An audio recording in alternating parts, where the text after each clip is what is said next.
Hello there. In this lesson, we're going to learn about potential difference. So you see these two images. You can see that there's water being poured from different heights.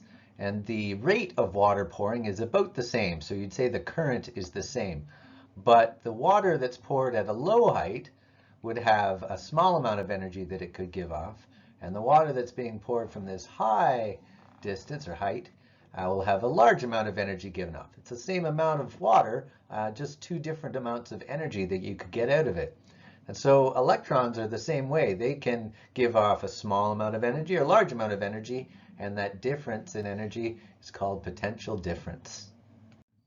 So how do these electrons give off energy? Well, if you remember your structure of the atom, there are electrons that have high and low amounts of energy there. The ones that are further from the nucleus have more energy, and the ones that are closer have less. You can kind of think of it the same way as like a ball rolling down a hill has lots of stored energy at the top of the hill, and then as it gets to the bottom, it'll lose some of it.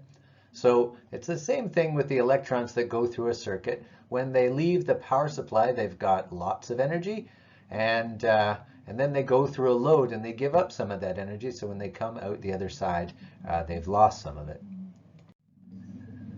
So here's another demonstration of what is meant there.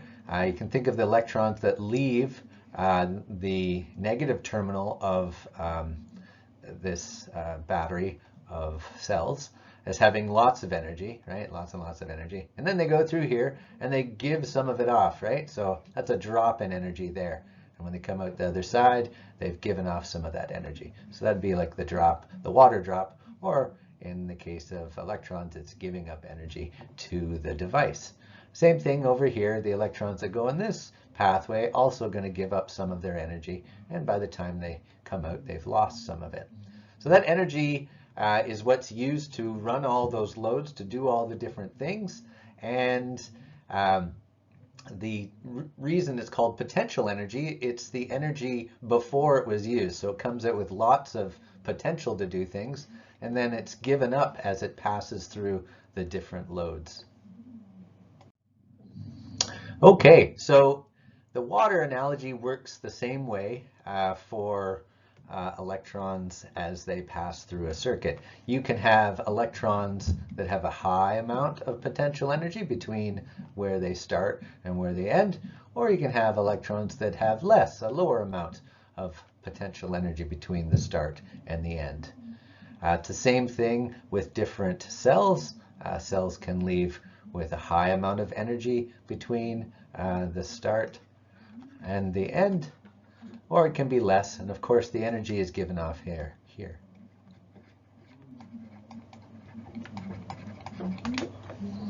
So the potential energy is the type of energy that you have that is stored beforehand, and it gets turned into other forms of energy as it passes through the load.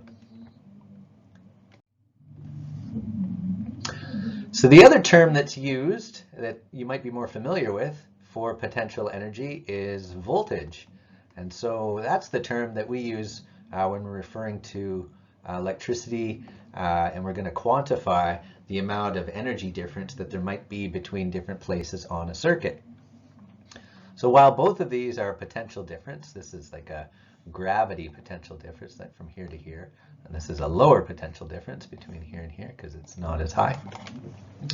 The potential difference in a circuit is between any two places in the circuit. You could do the potential difference between the beginning here and the end. You could do the potential difference between one side of a light bulb and the other side of the light bulb because some of that energy is given off. So any two places, you can measure the difference in potential energy, and the other term for that is the voltage. So here is a multimeter that's being used to measure the potential difference or voltage. You have to connect these to 2 points in the circuit, usually before and after some device like a load or a power supply. And so you can see they're attached before and after this light, and you can see that it's registering a quantity of volts. So that volts is the amount of energy difference per unit of electrons that are passing through that load. The symbol is similar to the ammeter. We're just going to use a circle and this time put a V in there, and that's going to be our symbol for a voltmeter. If we have our circuit here with the same two cell battery and then a switch and then the light, and then we connect it all up there, a little crooked. There we go, connected.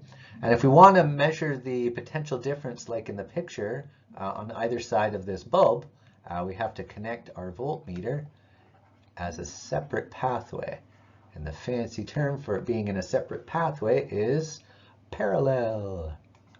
Parallel, two L's, pathway.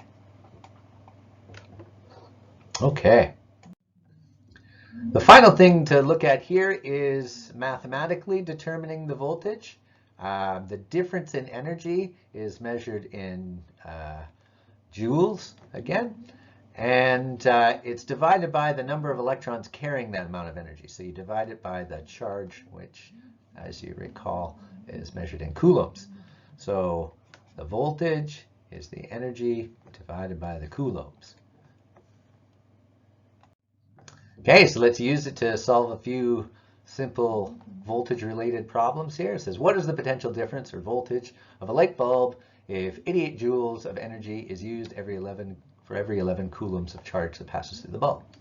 So V equals E divided by Q, and the E is 88 joules. And the Q is the 11 coulombs, and a joule per coulomb is a volt. And 88 divided by 11 is 8 volts. A little rearrangement here. Remember, you can take your formula and just split it like that, and you can use it as a triangle. It says how much energy is used if 90 coulombs of charge pass through a circuit of a 1.5 volt battery. So we want energy this time. So E equals V times Q equals the 1.5 volts times 90 coulombs, and 1.5 times 90 is 135 joules. This last one here is how much charge. Charge is Q. So we want Q here. It's going to be E over V. So Q equals E divided by V, and we have 120 joules of energy and 3.0 volts potential difference. So 120 divided by 3 is going to be 40, and Q is measured in coulombs, right? 40 coulombs of charge.